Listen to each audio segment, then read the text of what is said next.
Hey everybody, the Reswirl here, and welcome back to Lost Odyssey! Okie smokes. Wait, does this lead straight to the town? I think so. Yeah, it does. Good. Now this session is probably going to consist of mostly reading, because I know there's a few memories, or dreams, that will get triggered. You handled your role well. So, my performance was acceptable? Yes, Your Highness. We should now be able to achieve our objective. Let them loose and follow them to the truth. And what will we gain from this exercise? When we have proof they work for the enemy, we'll lock them up again. They'll give us excellent leverage in negotiations with Ura, and beyond the negotiations, we stand to gain information about Grandstaff. Grandstaff? Ura has built a gigantic magic engine called Grandstaff, and we suspect they're plotting something. Right now, Ura poses a terrible threat to the entire world. A threat? Our intel has confirmed that the tragedy at Wool Highlands is connected in some way to Grandstaff. If we continue to allow Ura to run rampant, that tragedy could be repeated again at any time. The authorities in our military have voted unanimously to seize Ura as a preventative measure. You plan to start a war? Seems like it. The White Boa is already being converted into a battle flagship, and we've begun assembling troops and arms. This action is for the sake of the entire world. I won't allow it. While your majesty may have other ideas, the people will surely approve these safety measures. In this present magic industrial revolution, your majesty's isolationist policy is pushing the nation to its limit. National isolation promotes peace. This new regime must be created for the sake of world peace. We shall spread your majesty's teachings, using our nation's military might. You think military force can avert violence? Would you rather see a meteor fall on Numara? If that were to happen, the people who so adore you would be reduced to ashes in an instant. No, the Grandstaff should not be in the hands of those simple-minded fools in Ura. We Numarans should control it. Then we can use it to maintain peace all over the world. What is happening? Mara would become the most powerful, peace-loving country in the world. War is inevitable, Your Majesty. What is with these noises? They sound so awkward. Figureheads. They should just keep quiet, play their role, and smile. Someone get in here, now!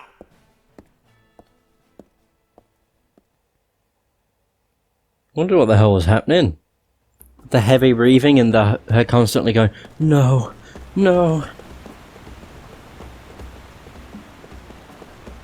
No, wait, where the heck am I going? Wait, blue means it's not a shop, right? I think so.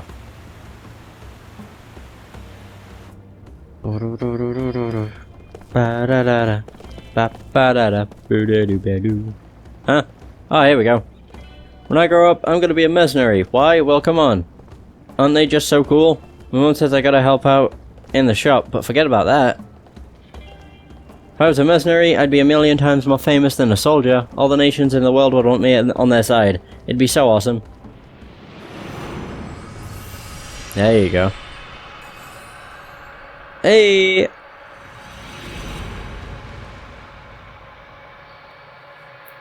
Oh crap.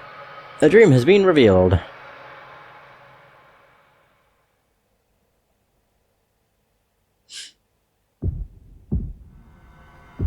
The ramparts will fall to the enemy, it is just a matter of time. They will mount their attack at dawn. The main body of the allied forces has already drawn far back from the front. Only the mercenaries are left behind the barricade. Their orders defend it to the death. These men, who have gone from battlefield to battlefield, know exactly what that means. The talkative mercenary. They've just left us here to die, chuckles the one called Toma, in darkness too thick for a person to make out his own hand. They want us to buy time so the main force can fall farther back. We're supposed to be their shields, performing our final service to our employers. His dry, papery laugh shakes the darkness. Kaim says nothing in reply. Other mercenaries must be gathered there around them in the blackness, but all keep their thoughts to themselves. Mercenaries have nothing to say to each other on the battlefield. They might be on opposite sides in the next battle, and at a time like this especially, when they have to defend the barricade against the enemy's withering attack, they can't spare the time even to look at each other's faces. Kaim knows nothing about this fighter called Toma. His voice sounds young. He probably has very little experience as a mercenary. If a man grows talkative in the face of death, it means that deep down somewhere he has a weakness that prevents him from becoming a true soldier. A mercenary with even a hint of such weakness can never cheat death and live to see another day. It is the law of the battlefield, and a man like Toma will only learn that law in the moment before he loses his life. We are done for. We'll all be dead in the morning. We'll have that silent homecoming they talk about. I can't stand it. I just can't stand it. In the darkness, no voices rise to second these sentiments. It's too late for talk like this. The day they chose the mercenaries' path was when they should have resigned themselves to death. They sell their lives for a little money. They prolong their lives a day at a time by taking the lives of one enemy after another. That's what a mercenary is, nothing more, nothing less. Hey, can anybody hear me? How many of us are there? Or are here? We're all going to die together. We'll just be a line of corpses in the morning. Don't shut up now. Answer me. No one says a thing. Instead of voices, the silent darkness begins to fill with a tangible sense of annoyance. Wordlessly together on the battlefield, wordlessly to fight the enemy, and just as wordlessly to die. That is the role of the mercenary, the aesthetic of the mercenary, if such an expression may be permitted. But Toma has taken it upon himself to abandon that aesthetic. I knew it was hopeless from the start. Headquarters didn't know what they were doing. There was no way a strategy like that could work. You know what I'm talking about, don't you guys? We had to lose. It's a total mess. I wish to hell I had joined the other side. Then we could have gotten a mountain of cash for winning.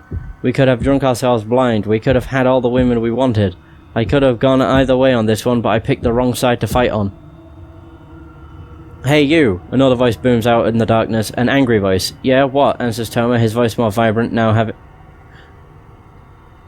at having at last found someone willing to talk to him. As if to crush his momentary enthusiasm, the other man goes on, how about shutting up a while? If you really want to run off at the mouth that much, I can send you to the next world a step ahead of the rest of us. I'm sorry. Instantly dejected, Toma falls silent and the darkness goes still again. The stillness is charged, however, with a deep tension, far deeper even than before Toma started talking. The veteran warriors know, watch out for talkative men. Being talkative means trusting in words, trusting too much in words. Words are useless on the battlefield. You take up your weapon in silence, you steel yourself in silence, you fight in silence, you kill the enemy or he kills you in silence. All the mercenaries here have lived this way, all but the talkative ones. A soldier who clings too desperately to words may cling just as desperately to something else. To the sweet trap of betrayal, for example, or the seduction of desertion under fire, or the lure of madness.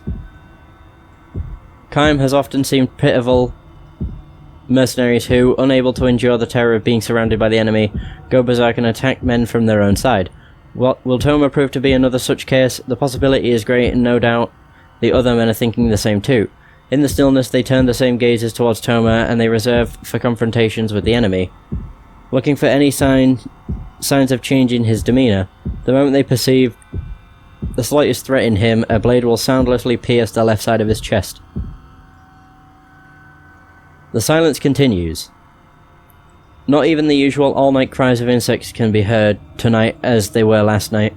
Perhaps the insects knew enough to clear out in advance of the enemy's dawn attack. The thought reminds Kaim that he saw no birds in the area yesterday either, although animals came to snatch food when the men first built this fortification. There has been no sign of them for several days now. Animals have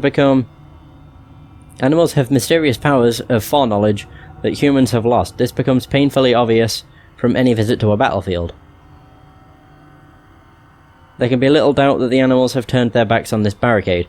Right about now, in some distant forest, a huge flock of black birds might be taking wing in search of human corpses to strip of their flesh. It's feast time, boys! They already know, somehow, once the sun is fully up, the battle will be over. If they don't get here first, they'll lose their feast to a flock from another forest. Their black bodies hidden against the night sky, those birds now are probably flying for all that they're worth. A voice in the night, Toma's voice, weeping. Listen, you guys, I don't know how many of you are out there, but we're all going to die in the morning, or most of us. Maybe one or two will live to escape, no more, think about it. Those are lousy odds. You've all been through this before, you're veterans, war heroes, you're probably not scared, but even so, even if you're not scared, don't you think this is stupid, huh? Tell me. You've been through a lot more battles than I have, so tell me, what the hell are we here for? We don't hate the enemy, we don't owe the leaders of our side, anything, but we've got to kill the enemy and follow our leaders' orders. And we're still going to end up dead. Tell me, guys.